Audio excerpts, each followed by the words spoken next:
Assalamualaikum warahmatullahi wabarakatuh. Perkenalkan, nama saya Abdul Aziz Rosyansah dengan NIM 2310913210020. Pada kesempatan kali ini saya ingin mempresentasikan hasil dari teks saya yang berjudul 4 jenis olahraga yang perlu diketahui. Olahraga adalah aspek terpenting dari kehidupan kita. Seperti yang kita tahu, dengan olahraga kita dapat membuat kehidupan kita menjadi lebih sehat, lebih bugar, dan agar terhindar dari penyakit. Walaupun begitu, ada saja orang yang melakukan beberapa jenis olahraga saja yang mereka rasa itu lebih mudah atau lebih efektif. Walaupun sebenarnya dengan melakukan itu mereka akan ketinggalan aspek-aspek lain yang ditawarkan oleh jenis olahraga lain. Oleh karena itu, pada kesempatan kali ini saya ingin menjelaskan keempat jenis aspek olahraga tersebut dan kegunaannya.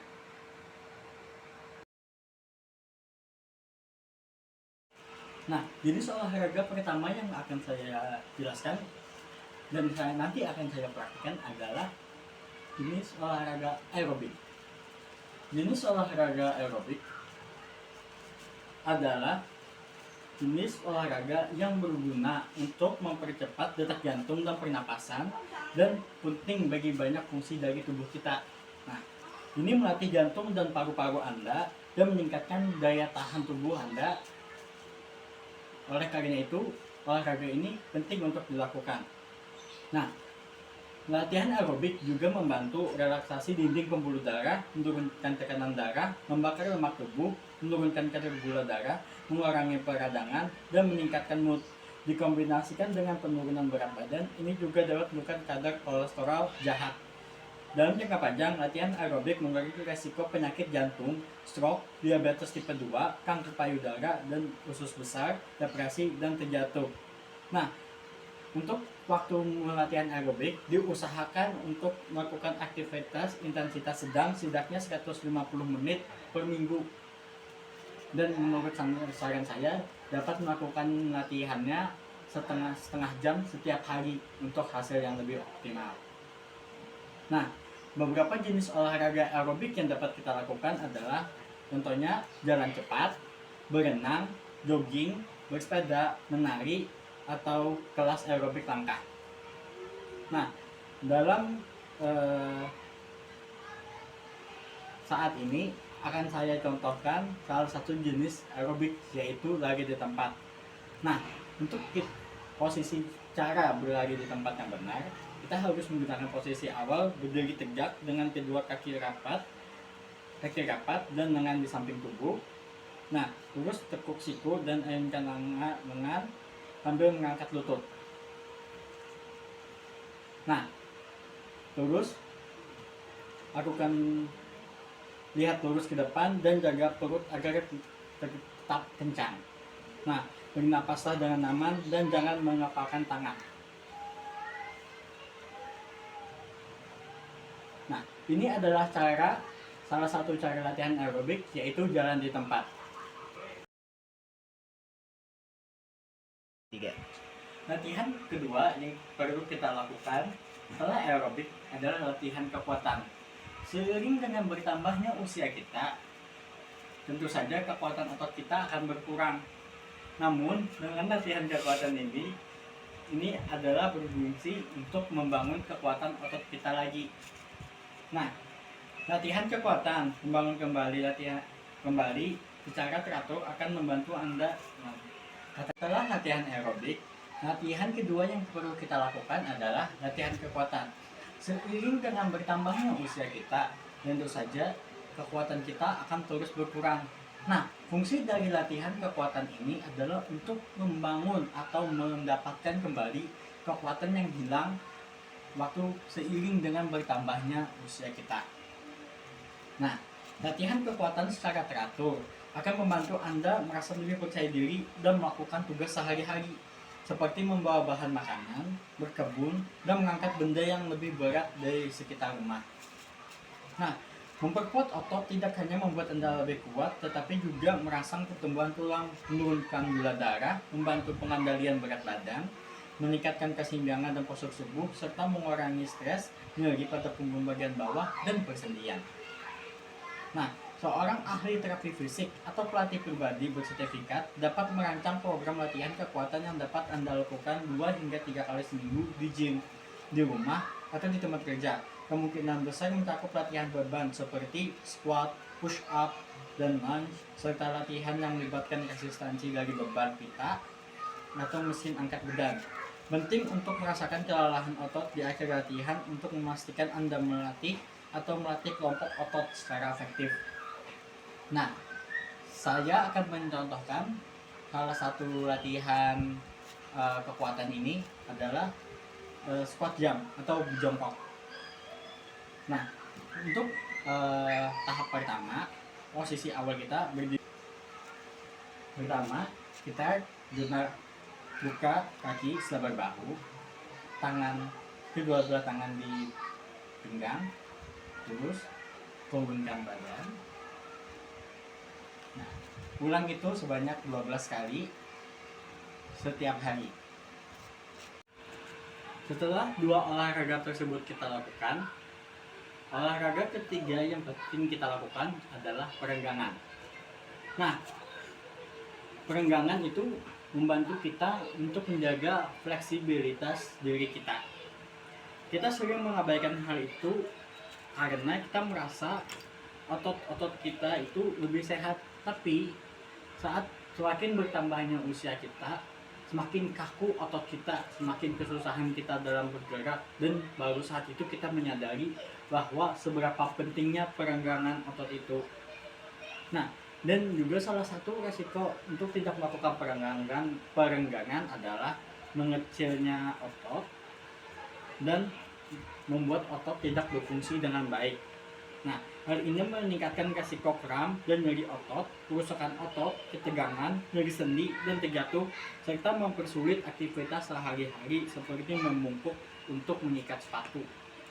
Akan menjadi kesusahan karena saat kita membungkuk, kita tidak bisa mengikat tali sepatu karena kita tidak terbiasa dengan perenggangan, membuat tangan tubuh kita tidak bisa mencapai kaki kita. Nah, demikian pula jika kita melakukan perenggangan otot secara rutin akan membuatnya lebih panjang dan fleksibel, sehingga meningkatkan jangkauan gerak Anda dan mengurangi rasa sakit dan risiko cedera.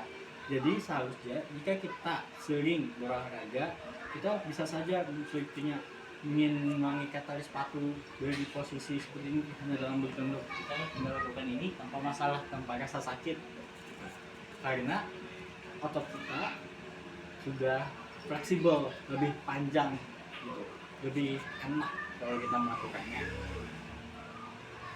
Nah, perenggangan ini juga perlu dan wajib kita lakukan sebelum berolahraga lain seperti aerobik dan peningkatan kekuatan tadi. Karena apa? Karena seperti yang saya bilang tadi, karena itu adalah untuk mencegah atau mengurangi resiko cedera. Seperti itu, teman-teman. Nah, berikut ini ada beberapa contoh perenggangan yang mudah yang bisa kita lakukan di rumah sehari-hari, dan ini juga tidak memerlukan waktu yang banyak karena ini hanya latihan perenggangan ini kebanyakan itu adalah cuma gerakan-gerakan simpel yang biasanya kita juga lakukan. Contoh pergerakannya itu adalah seperti ketika kita menarik sepatu, kita menurunkan badan, kita seperti ini juga. Itu juga membantu perenggangan. Atau melihat tubuh saya untuk belakang bahu dari sini, itu juga untuk merenggangkan tangan, dan banyak lagi gerakan perenggangan lain yang bisa kita lakukan yang sebenarnya menurut saya sudah kita lakukan tanpa kita sadari. Nah, setelah 3 latihan yang teman-teman lakukan, seperti latihan aerobik, latihan kekuatan, dan latihan perenggangan, ini saatnya kita untuk jenis latihan terakhir yang tidak kalah penting dari 3 latihan yang tadi, yaitu latihan keseimbangan. Nah, latihan keseimbangan membuat kaki Anda merasa lebih stabil dan membantu mencegah terjatuh. Tentu saja kan, karena keseimbangan. Nah, hal ini sangat penting seiring bertambahnya usia ketika sistem yang membantu kita menjaga keseimbangan, penglihatan, telinga bagian dalam, serta otot dan persendian kaki cenderung rusak atau lemah. Seperti makin tuanya kita, makin bertambah umur kita, tentu saja kekuatan kita, indera kita yang dulu waktu kita mungkin masih muda itu sudah masih dalam ininya sedang dalam tahap tertingginya tentang primanya diri kita, tapi tentu saja setelah kita makin menua, kondisi kita akan makin menurun dan kondisi-kondisi tubuh seperti otot dan indera itu akan ikut juga menurun. Nah, karena itu ini adalah hal yang baik untuk melatih keseimbangan. Karena apa? Karena dengan melatih keseimbangan kita juga dapat berpotensial untuk mencegah dan membalikkan kerugian yang kita dapatkan sesuai dengan usia ini. Banyak pusat kebugaran atau gym yang menawarkan kelas olahraga yang berfokus kepada keseimbangan seperti tai chi atau yoga. Nah, tidak ada kata yang terlalu dini untuk memulai jenis olahraga ini meskipun Anda merasa tidak memiliki masalah keseimbangan, karena lebih cepat lebih baik, dan seperti kata lain juga itu mencegah lebih baik daripada mengobati. Tidak ada salahnya kita belajar keseimbangan waktu kita masih muda daripada kita kesusahan di masa tuanya. Nah, latihan keseimbangan yang umum termasuk berdiri dengan satu kaki atau berjalan dari tumit ke ujung kaki dengan mata terbuka atau tertutup. Terapis fisik mungkin juga meminta Anda fokus pada kelenturan sendi, berjalan di permukaan yang tidak rata, dan memperkuat otot kaki dengan latihan seperti squat dan leg lift dapat.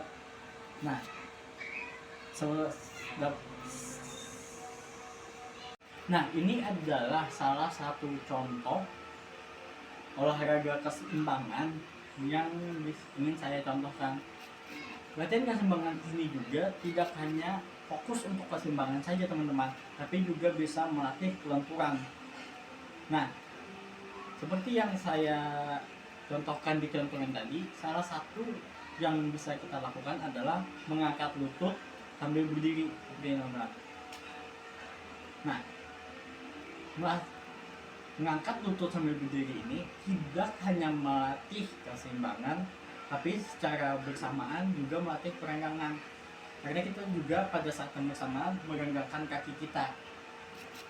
Karena itu saya mau rekomendasikan olahraga ini karena tidak hanya melatih keseimbangan, tapi juga melatih perenggangan. Nah, oleh karena itu